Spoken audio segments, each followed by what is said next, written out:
Meski masih dalam perawatan, polisi sudah melakukan cek urin terhadap sopir dan kernet bus yang kecelakaan tunggal. Dari hasil tes urin, sopir dan kernet bus dipastikan negatif narkoba.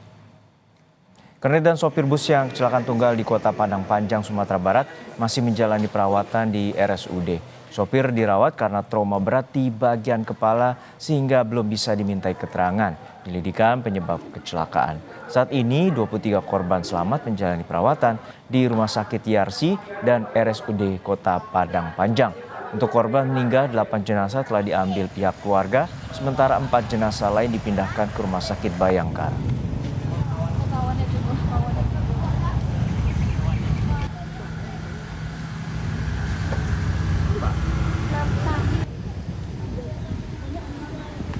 Kemudian sudah kita amankan sopir, saat ini masih kondisi kritis karena masih dirawat, dan kernetnya sudah kami laksanakan pengecekan urin dan hasilnya negatif mengandung narkoba. Pasca kecelakaan tunggal bus antar lintas Sumatera ALS yang menewaskan 12 orang, tim DVI Polda Sumatera Barat berhasil mengidentifikasi seluruh korban meninggal. Kemarin tim DVI Polda Sumbar mengidentifikasi seluruh korban meninggal laka bus ALS, yakni dengan identifikasi sidik jari dan berdasarkan data dari pihak keluarga. Sebelumnya Polda Sumbar kesulitan mengidentifikasi 2 dari 12 korban karena kondisi jenazah yang sulit dikenali. Polda Sumbar sudah mendirikan posko DVI di Rumah Sakit Umum Daerah Kota Padang Panjang.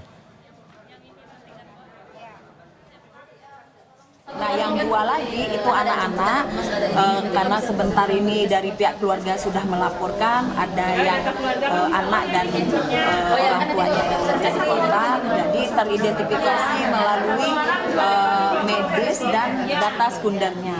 Jadi sudah ke-12 jenazah yang masuk ke RSUD sudah teridentifikasi semua.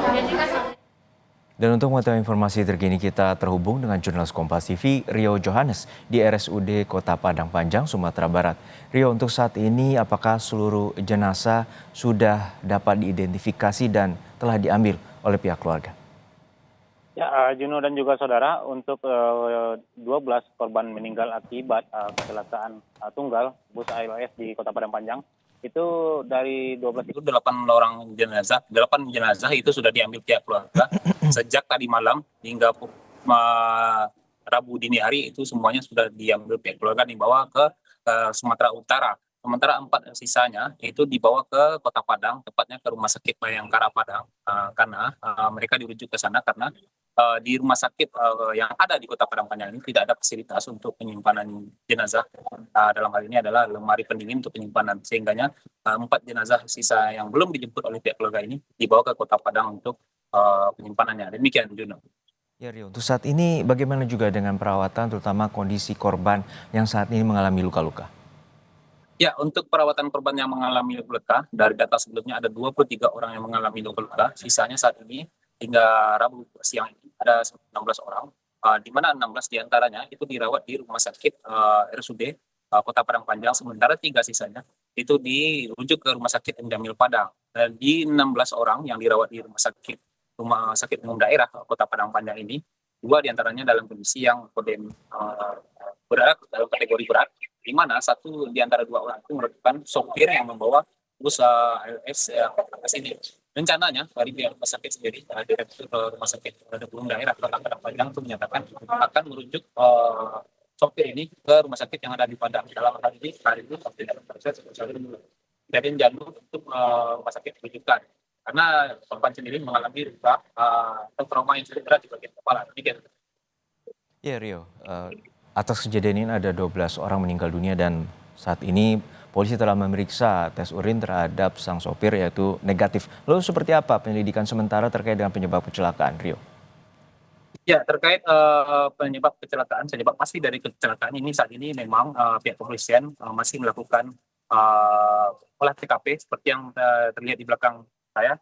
Ini tim dari KNKT juga Korlantas Mabes Polri sedang melakukan olah TKP tempat kejadian. Di belakang saya ini lagi perekaman kondisi terakhir bus yang mengalami kecelakaan pada Selasa pagi kemarin. Di beberapa titik juga dilakukan perekaman menggunakan alat PAA, analisis kecelakaan, aksiden, itu digunakan dalam proses identifikasi olah TKP pada siang hari ini. Dan di sini juga selain dari KNKT dan juga Korlantas Mabes Polri juga dihadiri oleh pihak dari Jasa Harja dalam proses olah TKP siang ini. Dan untuk sementara memang dari Dirlantas Polda Sumbar menyatakan nantinya baru bisa menyampaikan hasil dari olah TKP ini setelah proses ini semuanya selesai dilaksanakan. Demikian, Juno.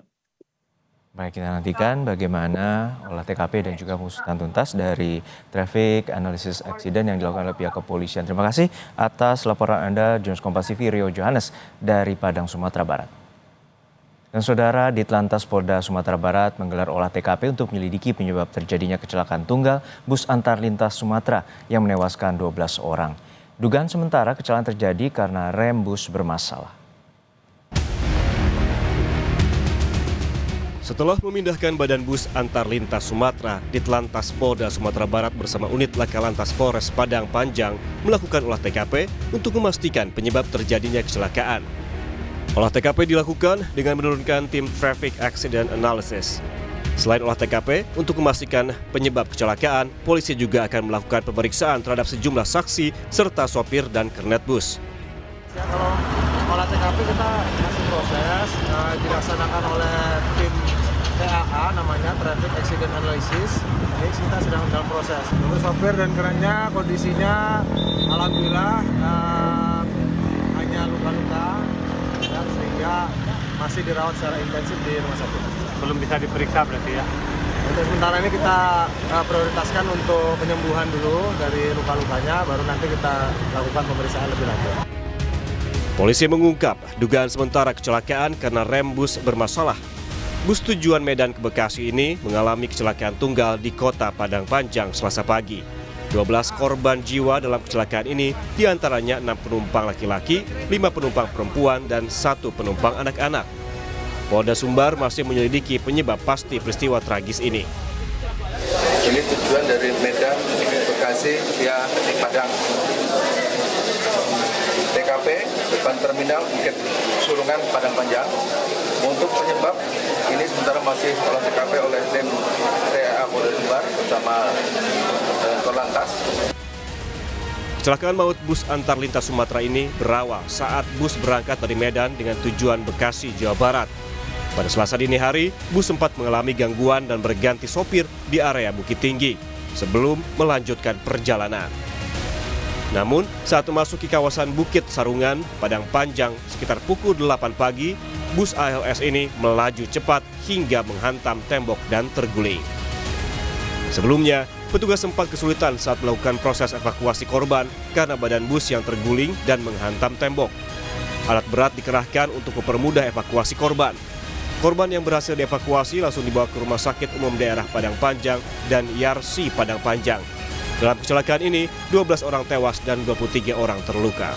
Tim Liputan, Kompas TV.